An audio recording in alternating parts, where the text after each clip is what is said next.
Hey, how you doing? This is Adam Post, publisher of more than 1,000 comic books, and I've been covering Disney and Warner Bros. Discovery very closely these last few months, giving you a lot of insight on some of the business dealings, the entertainment stuff with regard to Disney's business results. But it really is a major factor that Bob Iger is focused on pushing his inclusion agenda. And when I say he's focused on pushing his inclusion agenda, this is just an older article from Bounding Into Comics that talks about Bob Iger confirming his Disney will double down on woke content. We can't lose that, we just can't. Specifically, this quote says this: when asked for Bob Iger's stance on the don't say gay situation, the now CEO of Disney would explain, well, first of all, our LGBTQ employees are very important to us and we care deeply about them. That is a given, he declared. Secondly, this company has been telling stories for 100 years, and those stories have had a meaningful positive impact on the world. And one of the reasons that they've had a meaningful positive impact is one of our core values is inclusion, acceptance, and tolerance. And we can't lose that. We just can't lose that. Now, this inclusion, acceptance, and tolerance, that's the woke ideology stuff. That was never a part of Disney from 100 years ago. It was never a part of Disney from even 10 years ago. This is something that Bob Iger took on personally. For whatever reason he took it on, we can all speculate as to why. We don't know. Just like when they do the ESG stuff, just like when they say, well, look, because of climate change, we need to make certain adjustments to our living standards. Our living standards need to be reduced. Okay, that's fine, but that is what this actually is. At Warner Bros. Discovery and at Universal, they do not do business that way. They're not focused that way. They're focused on making money and putting out good content. But that's not what Bob Iger's focus is. He made that announcement. He made this statement. It's actually true. Additionally, from Bounding Into Comics just recently, president of Sony Pictures Television Studios, Catherine Pope, admits Hollywood continues shows that couldn't possibly make a bottom line, meaning they could not be profitable, because they are, quote, relevant. It's what she says. So she's openly admitting, yes, we're making this content because we think it's relevant to the social agenda, and that's why we need to do it.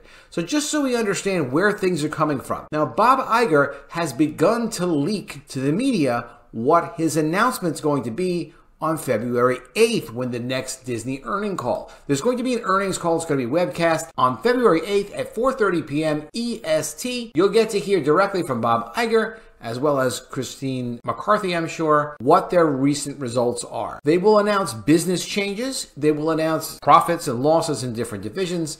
You will hear probably that the theme parks are doing just fine. You'll hear probably that their linear cable channels are doing just fine. They're making money. And you'll hear probably that there's less of a loss in the streaming services. It does look like Christine McCarthy, CFO, was really trying to push out Bob Chapek, probably with the cooperation of Bob Iger. It looks like that was the case. And as a result, they probably found a way to bunch up a lot of extra losses in the last quarter that Bob Chapek could be held accountable for. That said, expect less losses in streaming. Also, they have raised their prices on Disney Plus. That will start to impact their revenue, which means they'll probably have less losses, but expect a couple of announcements on changes to their business. Now, this article comes from Bloomberg. Disney explores the sale of more films and TV series to rivals. This is essentially trying to duplicate the Warner Bros. Discovery model. The Warner Bros. Discovery model is, hey, we own a big library. Yes, we have a streaming service.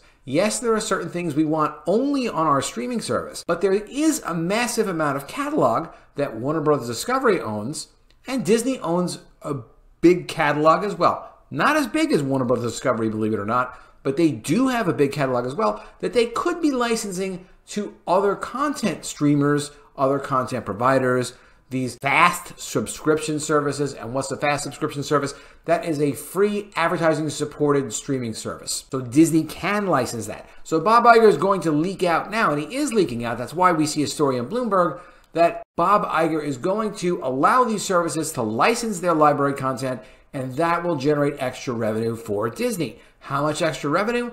About $1 billion a year, maybe that. And the idea is this will show investors, hey, look, we're a great company. We're going to bring in an extra $1 billion a year just by licensing out our content. So please don't let Nelson Peltz come in here and rip up our woke agenda, which is ultimately what Nelson Peltz is going to do, whether he does it on the board or he does it from the outside. Nelson Peltz has been playing nice up until this point. We'll see how things go, but believe me, they can get a lot more hardcore at Nelson Peltz's company than they have, because they haven't even brought up this inclusion agenda stuff. Let's get into this article. Before we do, please be sure you are subscribed to the channel. Click the bell for notifications, give me a thumbs up. Really appreciate you guys. Walt Disney Co exploring more licensing of its films and television series to rival media outlets as pressure grows to curb the losses in its streaming TV business. The Burbank, California-based entertainment giant is seeking to earn more cash from its content library, according to people familiar with the discussions who asked not to be identified as the talks are private. The move would represent a shift in strategy, as Disney has in recent years tried to keep much of its original programming exclusively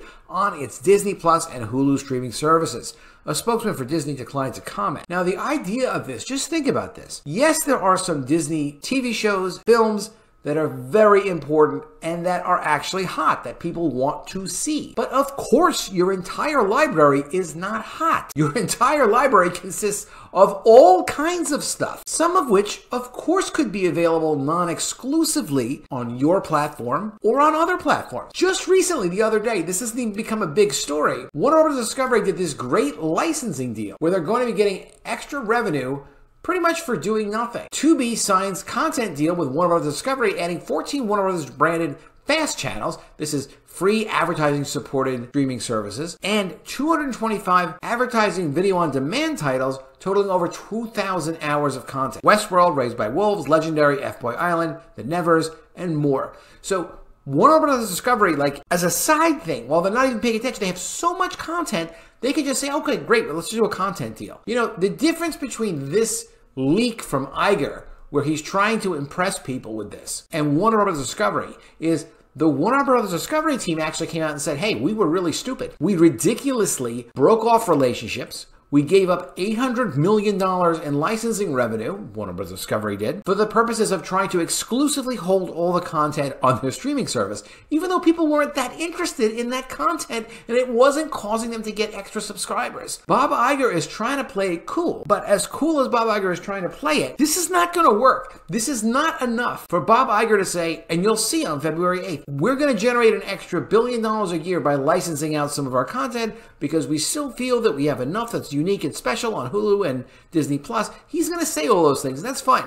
This isn't enough. And what's going on in the streaming service and in the entertainment industry now is people are starting to follow Warner Bros. Discovery and looking at their business model, because what's going on there is this: $48 to $50 billion in debt. And they'll be announcing their results also within approximately the next week to 10 days. Very interested to see what their results are. But this is coming from Variety, what Warner Bros. Discovery rivals can learn from its streaming strategy. And the business strategy at Warner Bros. Discovery is very straightforward. I'm not going to tell you it's brilliant. There's really no genius there. It's as simple as, well, look, we own content, we own distribution channels, we have relationships with consumers, we sell advertising, we also own some major platforms we can give ourselves free advertising on. Let's do sensible business strategy exploitation of the content that we own as well as the distribution outlets that we own, which is let's license our library wherever we can license it, but not the key stuff so it doesn't look like HBO Max has nothing special on it. Literally, that's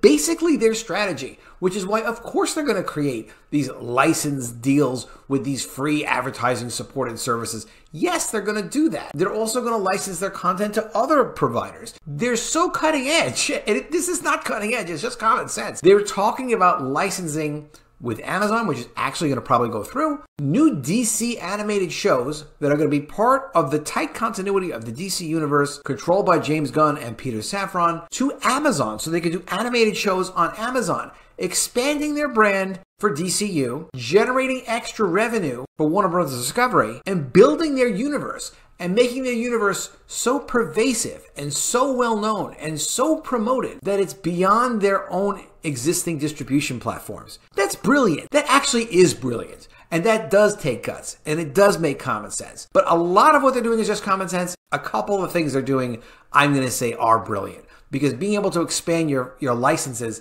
outside of your own distribution platforms like that, that's pretty fantastic. Is Disney going to do that? Disney's so focused on holding on to the control of ideology, of trying to define what should be in entertainment, trying to be so inclusive all the time.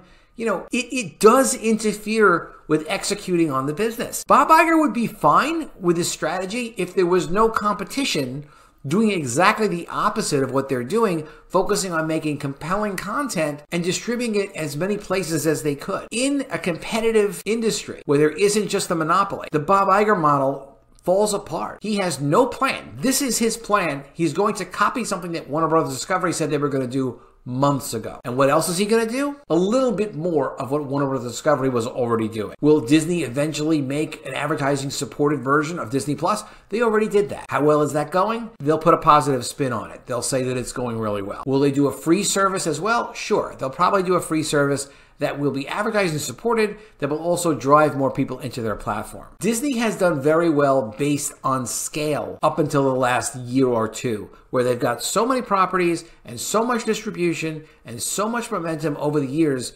Because they're in so many places, they have so much momentum, so many consumer relationships, so many business relationships, it almost didn't matter that they could push inclusion and weaken all of their intellectual properties. They still did okay. That's not the nature of things anymore. They're in big trouble. Let me know what you think of all this in the comments below. Do you think Bob Iger actually has a plan? What other things do you think Bob Iger is going to try to pretend they're going to do for Disney to turn it around? And do you think that's going to work? You can hear from the tone of my voice, I don't think Bob Iger has a good plan.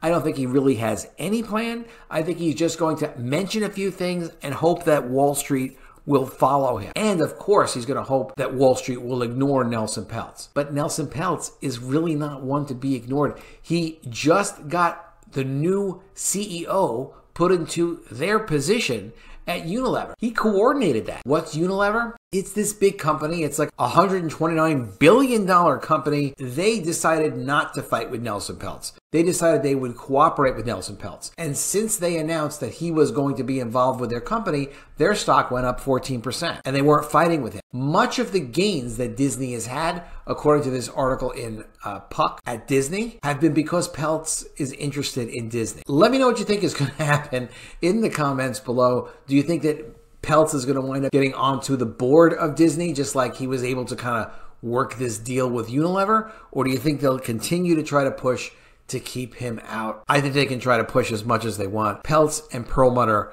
are not going away, but Iger is going away. Please be sure you are subscribed to the channel. Click the bell for notifications. Give me a thumbs up, and I'll see you again soon with another video. And if I don't see you, I will miss you.